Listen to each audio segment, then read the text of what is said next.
स्वागत है आपका 4 टीवी न्यूज पर। मैं हूं आपके साथ रोहित सिंह। बुलेटिन की शुरुआत करते हैं।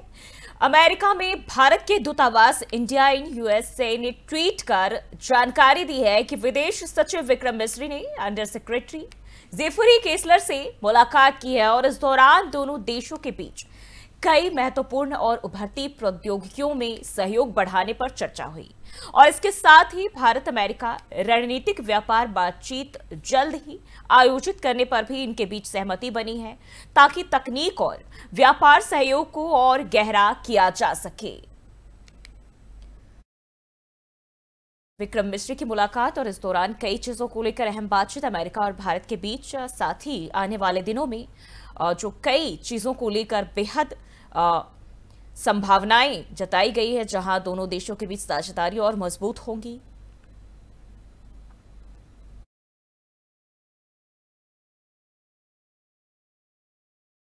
बढ़ते आगे, भारतीय सेना प्रमुख जनरल उपेंद्र द्विवेदी ने 27 मई को बबीना फील्ड फायरिंग रेंज का दौरा किया, जहां उन्होंने स्वदेशी यूएसए काउंटर यूएसए और लोइटरिंग म्यूनिशन के अत्याधुनिक प्रदर्शन देखे। सेना ने ट्वीट कर इसको लेकर जानकारी देते हुए बताया कि ये उन्नत क्षमताएं विभिन्न इलाकों में सेना की ऑपरेशन दक्षता, बल सुरक्षा और सटीकता को काफी बढ़ाएगी।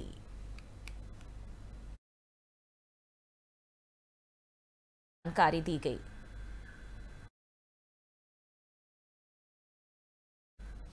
और जम्मू कश्मीर के उरी सेक्टर में भारतीय सेना ने सीमा पार गोलीबारी से प्रभावित ग्रामीण के लिए एक विशेष चिकित्सा शिविर का आयोजन किया। चिनारकोट की काली पहाड़ी ब्रिगेड और काठी बटालियन द्वारा लगाए गए इन कैंप में 450 से अधिक ग्रामीणों को निःशुल्क चिकित्सा परामर्श और दवाएं दी गई। हालिया संघर्ष विराम के बाद यह प्रयास स्थानीय लोगों की भलाई के लिए उठाया गया कदम बताया जा रहा है। वहीं ग्रामीणों ने इस मानवीय पहल के लिए सेना का आभार भी जताया है।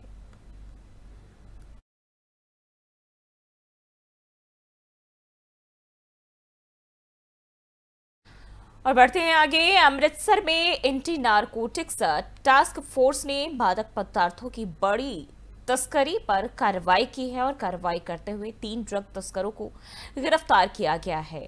अटारी रोड स्थित शंकर ढाबा के पास दबिश देकर मनजिंदर सिंह, पीटर और लवजीत सिंह उर्फ राजा को पकड़ा गया है और इनके पास से 4 PX-5 स्ट्रॉन्ग पिस्तौल और 521 ग्राम हेरोइन, 7 मैगजीन और 55 जिंदा कारतूस बरामद किए गए हैं। एनडीपीएस और आर्म्स एक्ट के तहत केस दर्ज किया गया है। डीजीपी के मुताबिक पूरे नेटवर्क को खत्म करने के लिए आगे और पीछे दोनों लिंकेज पर काम किया जा रहा है।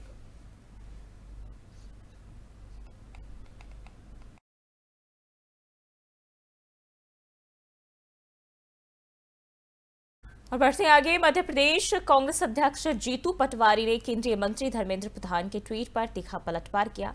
जबलपुर में उन्होंने कहा कि राहुल गांधी ने जाति जनगणना का विजन देश के सामने रखा, जिसे बीजेपी ने पहले मजाक बनाया और अब उसी को मान लिया। पटवारी ने कहा कि राहुल गांधी न्याय और सामाजिक बदलाव की बात करते हैं और पीएम मोदी को जरूरी सुधारों के लिए आगाह करते हैं। उन्होंने बीजेपी पर झूठ को गहना बनाने का आरोप भी लगाया है।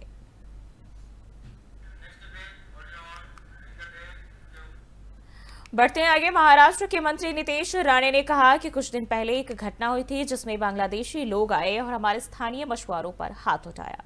हम इस बात को लेकर बहुत स्पष्ट हैं कि हम किसी भी बांग्लादेशी और रोहिंग्या मुसलमान को अपनी धरती पर नहीं रहने देंगे और अगर वे हाथ उठाने जैसी कोई हरकत करते हैं तो हम ये साफ तौर पर सुनिश्चित करेंगे कि उन्हें वह सजा मिले जिसके वे हकदार हैं और फिर वे कभी किसी हिंदू की तरफ देखने की हिम्मत नहीं करेंगे।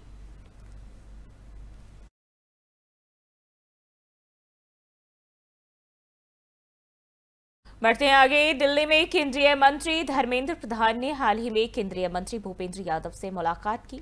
हालांकि इस मुलाकात के विषय और उद्देश्य के बारे में कोई आधिकारिक जानकारी सामने नहीं आई है, लेकिन दोनों नेताओं के बीच ये बैठक आगामी विधानसभा चुनावों और पार्टी रणनीतियों पर चर्चा के लिए बेहद महत्वपूर्ण मानी जा रही है। भूपेंद्र यादव को महाराष्ट्र और धर्मेंद्र प्रधान को हरियाणा का चुनाव प्रभारी नियुक्त किया गया है, जिससे यह मुलाकात चुनावी रणनीति और संगठनात्मक मुद्दों पर केंद्रित हो सकती है।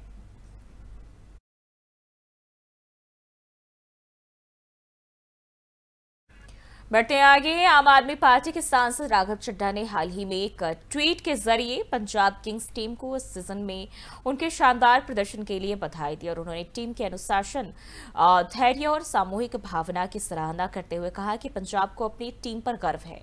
चड्ढा ने खासतौर पर टीम की मालकिन प्रीति जिंटा, कप्तान श्रेयस अय्यर और कोच रिकी पॉन्टिंग को जुनून और उद्देश्य के साथ टीम का नेतृत्व करने के लिए धन्यवाद कहा। उन्होंने कहा कि टीम का समर्पण और खेल के प्रति गंभीरता दर्शकों को भी प्रेरित करती है। राघव चड्ढा ने आगामी महत्वपूर्ण मैच के लिए पूरी टीम को शुभकामनाएं दी है और विश्वास जताया कि टीम एकजुट होकर शानदार प्रदर्शन फिर से करेगी और उनका यह संदेश न सिर्फ खिलाड़ियों के हौसले को बढ़ाता है बल्कि खेल के प्रति सकारात्मक भावना को भी दर्शाता है।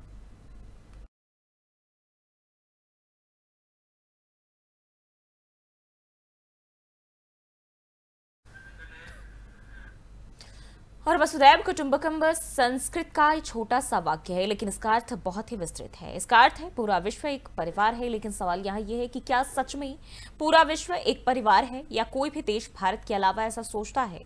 तो इसका जवाब शायद एक ही होगा, नहीं। आज बढ़ती जरूरतों के दौर में लोग सिर्फ अपने लिए और अपने बारे में सोचने लगे हैं और ऐसा ही कुछ भारत के साथ भी हुआ। ऑपरेशन सिंदूर के बाद दुनिया के देश भारत को लेकर चिंतित होने लगे, क्योंकि जिस तरह से भारत ने इस कार्रवाई के दौरान स्वदेशी रूप से जो विकसित हथियार हैं उनसे अपने हथियारों को दुनिया के देशों के सामने डेमो दिया है, सभी के सुर बदले हुए नजर आ रहे हैं। अमेरिका के विचार पूरी तरह से बदले हैं तो वहीं चीन खुलकर पाकिस्तान के पक्ष में बोलता नजर आया। दूसरी तरफ बात करें तो रशिया भी चिंतित नजर आ रहा है। आखिर क्या है रशिया की चिंता की वजह, देखिए रिपोर्ट। रूस की चिंता का अंदाजा इस बात से लगाया जा सकता है कि रूस के विदेश मंत्री सेर्गेई लावरोव हर मंच पर कहते हुए दिखाई देते हैं कि पश्चिमी देश लगातार चाइना और भारत को लड़ाने की कोशिश कर रहे हैं। पश्चिम चीन विरोधी नीति को हवा दे रहे हैं कि हमारे अच्छे दोस्त भारत और पड़ोसी चीन के बीच टकराव बढ़ाने के लिए लगातार कोशिश कर रहे हैं। इस बात को उन्होंने तब भी कहा था जब क्वाड संगठन को बनाया गया था। लावरोव ने कहा था कि पश्चिम के देशों ने एशिया पैसिफिक को इंडो पैसिफिक कहना शुरू कर दिया है। स्पष्ट है कि पश्चिम चीन विरोधी नीति को हवा दे रहा है। ये हमारे अच्छे दोस्त भारत और पड़ोसी चीन के बीच टकराव बढ़ाने के लिए है। पश्चिम के देशों ने एशिया पैसिफिक को इंडो पैसिफिक कहना शुरू कर दिया है। स्पष्ट है कि पश्चिम चीन विरोधी नीति को हवा दे रहा है। यह हमारे अच्छे दोस्त भारत और पड़ोसी चीन के बीच टकराव बढ़ाने के लिए है। पश्चिम के देश इस इलाके में अपना प्रभुत्व जमाना चाहते हैं। पश्चिम की इस नीति को राष्ट्रपति पुतिन ने बांटो और राज करो बताया था। यह पहली बार नहीं है जब रूसी विदेश मंत्री ने भारत और चीन के संबंधों में पश्चिम की भूमिका की आलोचना की है। इससे पहले 2020 में भी लावरोव ने कहा था कि पश्चिम एक ध्रुवीय विश्व बहाल करना चाहता है, मगर रूस और चीन उसके मातहत नहीं होंगे। वहीं इसी महीने जब भारत और पाकिस्तान एक दूसरे के इलाके में हमले कर रहे थे तो उम्मीद की जा रही थी कि क्वाड के सदस्य देश भारत का समर्थन करेंगे, लेकिन ऐसा नहीं हुआ। हालांकि क्वाड कोई सुरक्षा गठजोड़ नहीं है, लेकिन फिर भी क्वाड को लेकर उदासीनता देखी गई है। रूस की चिंता। रूस की चिंता, भारत की बदलती रणनीति, भारत की सैन्य निर्भरता, बदलाव की तस्वीर, भारत की ओर बढ़ता पश्चिम, भारत का सैन्य आपूर्ति स्रोत बदलता, भारत की नई रक्षा रणनीति, मेक इन इंडिया, डाइवर्सिफिकेशन। रूस की यह चिंता यह स्पष्ट तौर पर कह रहा है कि भारत के खेमे में कुछ तो चल रहा है जिससे रूस की चिंता बड़ी है। तो आपको बता दें कि रूस का डर है कि भारत की निर्भरता उस पर से खत्म ना हो जाए, क्योंकि सैन्य आपूर्ति के मामले में भारत की निर्भरता रूस पर कम हुई है। भारत सैन्य आपूर्ति के मामले में पश्चिम की ओर शिफ्ट हो रहा है। आने वाले समय में यह ट्रेंड और बढ़ेगा, जो हाल ही में राफेल एम के रूप में देखने को मिला है। Stockholm International Peace Research Institute यानी सिप्री के मुताबिक 2009 से 2013 के बीच भारत का 76% हथियार आयात रूस से होता था। लेकिन 2019 से 2023 के बीच रूस से होने वाला हथियार आयात गिरकर 36% पर आ गया है। हालांकि यूक्रेन से जंग के दौरान रूस से भारत का व्यापार बढ़ा है, लेकिन ये बढ़ोतरी भारत के ऊर्जा आयात के क्षेत्र में है। पिछले साल दोनों देशों के बीच 66 अरब डॉलर का कारोबार हुआ था, लेकिन इसमें 40% रूसी तेल था और 36% रूसी हथियार था। भारत आत्मनिर्भर बने, पश्चिम का भारत पर विश्वास। चीन को काबू में करना संभव, रूस की बदलती स्थिति। 1962 का जंग, भारत रूस संबंध और चीन की आक्रामकता। भारत पश्चिम से संबंध सीमित करे रूस। भारत आत्मनिर्भरता की ओर तेजी से बढ़े, भारत नवाचार पर करे फोकस। वहीं पश्चिम को लगता है कि चीन को काबू में करना है तो भारत अहम देश है। दूसरी तरफ भारत को लगता है कि सीमा पर चीन की आक्रामकता को जवाब देना है तो पश्चिम की मदद जरूरी है। ऐसे में रूस के विदेश मंत्री का मानना है कि पश्चिम भारत और चीन में तनाव पैदा करने की कोशिश कर रहा है। लेकिन सच तो ये है कि भारत रूस पर निर्भर नहीं रह सकता। अगर चीन का सामना करना है तो रूस इसमें मददगार साबित नहीं होगा, क्योंकि 1962 की जंग में रूस ने भारत की मदद नहीं की थी। अब रूस खुद ही चीन यूक्रेन के साथ जंग में उलझकर एक जूनियर पार्टनर बनकर रह गया है। रूस की निर्भरता चीन पर बढ़ गई है।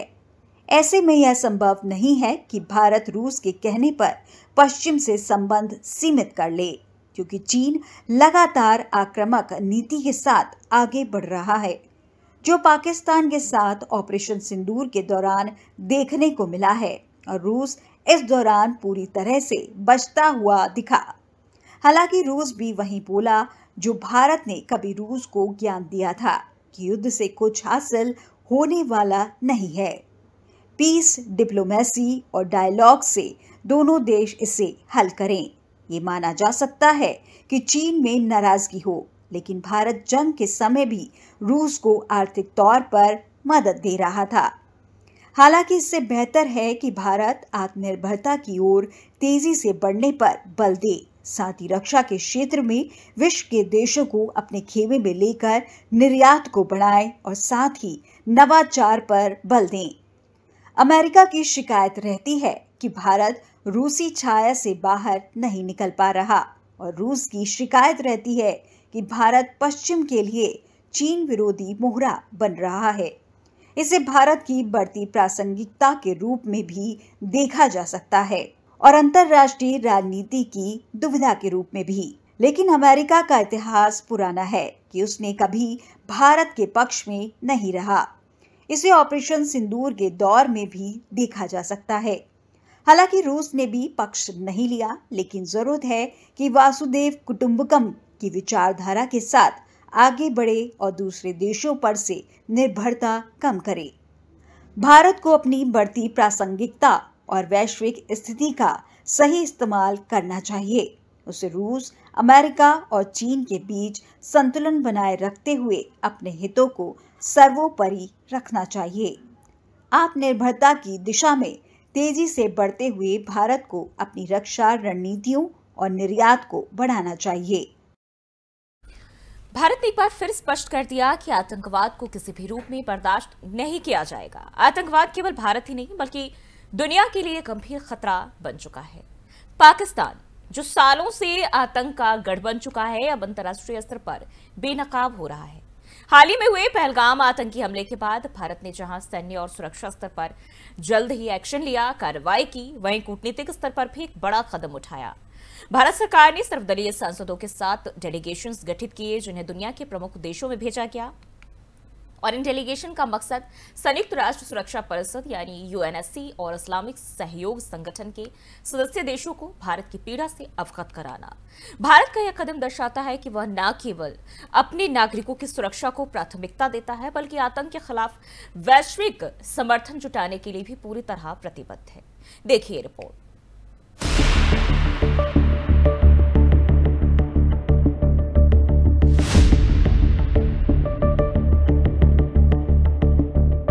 पिछले कुछ दशकों में पाकिस्तान आतंकवाद का केंद्र बिंदु बन चुका है। वहां की जमीन का इस्तेमाल बार बार भारत और अन्य देशों में आतंक फैलाने के लिए किया जा रहा है। जैश-ए मोहम्मद से लेकर लश्कर-ए-तैयबा, इन जैसे आतंकी संगठनों को पाकिस्तान की जमीन पर संरक्षण मिलता रहा है। अंतर्राष्ट्रीय मंचों पर भी कई बार ये बात सामने आ चुकी है कि पाकिस्तान आतंकवाद को राज्य प्रायोजित रूप में बढ़ावा दे रहा है। भारत अब इस पर चुप नहीं बैठेगा। हाल ही में कश्मीर के पहलगाम में हुए कायराना आतंकी हमले के बाद भारत ने निर्णायक कार्रवाई का रास्ता अपनाया। सुरक्षा बलों ने घाटी में बड़े पैमाने पर सर्च ऑपरेशन शुरू किए और पाकिस्तान प्रायोजित आतंकी नेटवर्क को जड़ से खत्म करने की मुहिम छेड़ दी। इसके साथ ही भारत ने कूटनीतिक मोर्चे पर भी मजबूत कदम उठाए हैं। आतंकवाद के खिलाफ भारत ने न केवल घरेलू स्तर पर बल्कि अंतर्राष्ट्रीय स्तर पर भी बड़ी रणनीति बनाई है। भारत सरकार ने सर्वदलीय सांसदों की 7 डेलीगेशन टीमों का गठन किया है। इनमें 59 सांसद हैं। इन 7 डेलीगेशन को अलग अलग देशों में भेजा गया ताकि भारत का पक्ष मजबूती से रखा जा सके। इन डेलीगेशन का मुख्य उद्देश्य ये है कि दुनिया के बड़े देशों, खासकर संयुक्त राष्ट्रीय सुरक्षा परिषद यानी कि यूएनएससी के स्थायी और अस्थायी सदस्य देशों को भारत की स्थिति और पाकिस्तान की भूमिका से अवगत कराया जा सके। अमेरिका, रूस, फ्रांस, ब्रिटेन, इन जैसे बड़े देशों के साथ साथ Germany, Japan, Brazil, Australia, UAE, Saudi Arab और कतर जैसे प्रभावशाली देशों का भी समर्थन जुटाना इन टीमों की प्राथमिकता है। दुनिया को ये 5 बड़े संदेश 59 सांसद देंगे। सबसे पहला, इसमें बताएंगे कि ऑपरेशन सिंदूर आतंकी गुटों और उनके ढांचों के खिलाफ था। आतंकी अड्डों को नपी तुली कार्रवाई में निशाना बनाया गया। पाक सेना ने इसे खुद के खिलाफ हमला माना और पलटवार किया। इसके अलावा दूसरी महत्वपूर्ण बात, सांसद कुछ सबूत लेकर जा रहे हैं जिनमें वो बताएंगे कि पहलगाम हमले में पाक समर्थित आतंकी संगठन द रेजिडेंस फ्रंट यानी कि टीआरएफ की भूमिका थी। इससे पहले कुछ हमलों का भी पूरा चिट्ठा सांसद ले जा रहे हैं। तीसरी बड़ी बात, भारत ने सैन्य कार्रवाई में भी जिम्मेदारी और संयम का परिचय दिया। ये सुनिश्चित किया कि पाक के किसी निर्दोष नागरिक की जान ना जाए। चौथी बड़ी बात, सांसद इन देशों से आतंकवाद के खिलाफ खुलकर के आवाज उठाने और इससे निपटने के लिए सहयोग और समर्थन भी मांगेंगे। अपील करेंगे कि भारत पाक के विवाद को आतंकवाद के खिलाफ युद्ध के तौर पर देखे। और पांचवी बड़ी बात, ये बताएंगे कि पाक के खिलाफ भारत ने अपना बदला हुआ दृष्टिकोण उजागर किया है। भारत सीमा पार से पैदा होने वाले खतरे को लेकर उदासीन रहने के बजाय प्रोएक्टिव रवैया अपनाएगा और आतंकी हमलावरों को पहले ही निष्क्रिय करेगा। इसी क्रम में बीजेपी सांसद वैजयंत पांडा के नेतृत्व में सर्वदलीय प्रतिनिधिमंडल अपने पहले गंतव्य बहरीन पहुंचा। प्रतिनिधिमंडल ने पूर्व विदेश सचिव हर्षवर्धन श्रृंगला, एआईएम सांसद असदुद्दीन ओवैसी, राज्यसभा सांसद रेखा शर्मा, बीजेपी सांसद वैजयंत पांडा, जम्मू कश्मीर के पूर्व मुख्यमंत्री गुलाम नबी आजाद, राज्यसभा सांसद सतनाम सिंह संधू, बीजेपी सांसद फंगनन कौन्याक और बीजेपी सांसद निशिकांत दुबे शामिल है। प्रतिनिधिमंडल आतंकवाद के खिलाफ भारत की निरंतर लड़ाई को प्रदर्शित करने के लिए सऊदी अरब, कुवैत और अल्जीरिया का भी दौरा करेगा। वहीं जापान में भारतीय समुदाय के साथ सर्वदलीय प्रतिनिधिमंडल की बातचीत के दौरान भारत के प्रतिनिधिमंडल ने कहा कि हमारा संकल्प आतंकवाद के खिलाफ और आतंकवाद को समाप्त करने का है। 1947 में 2 रास्ते थे। पहले रास्ते में हमने तय किया कि हम सब मिलकर रहेंगे, किसी और ने सिर्फ धर्म के नाम पर देश बनाया। कुछ सालों में यह साबित हो गया कि धर्म के नाम पर देश नहीं बना सकते। बांग्लादेश बना, जिसमें भारत का बहुत बड़ा योगदान रहा। हमने जो रास्ता चुना है वही विश्व का रास्ता है, विश्व शांति का रास्ता है।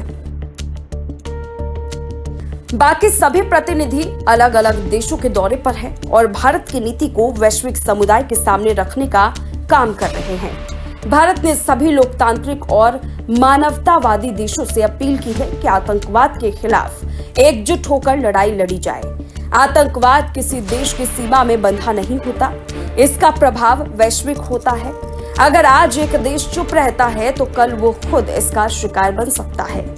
भारत की ये पहल आतंकवाद के खिलाफ एक वैश्विक गठबंधन के निर्माण की ओर एक महत्वपूर्ण कदम है। भारत की ये रणनीति केवल पाकिस्तान को घेरने की नहीं, बल्कि दुनिया को ये समझाने के लिए है कि आतंकवाद को पनाह देने वालों पर कठोर कार्रवाई होनी चाहिए। अब समय आ गया है कि वैश्विक समुदाय सिर्फ निंदा करने से आगे बढ़े और आतंकवाद के खिलाफ ठोस कदम उठाए। भारत की पहल इसी दिशा में एक सशक्त प्रयास है। यदि दुनिया आज एकजुट होती है तो कल इस एक सुरक्षित और शांतिपूर्ण भविष्य की संभावना को लेकर के आगे बढ़ने की ओर एक महत्वपूर्ण कदम होगा।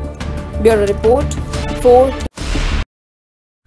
फिलहाल के लिए इस बुलेटिन बस इतना ही। देश और दुनिया की तमाम खबरों के लिए देखते रहिए 4 TV न्यूज़।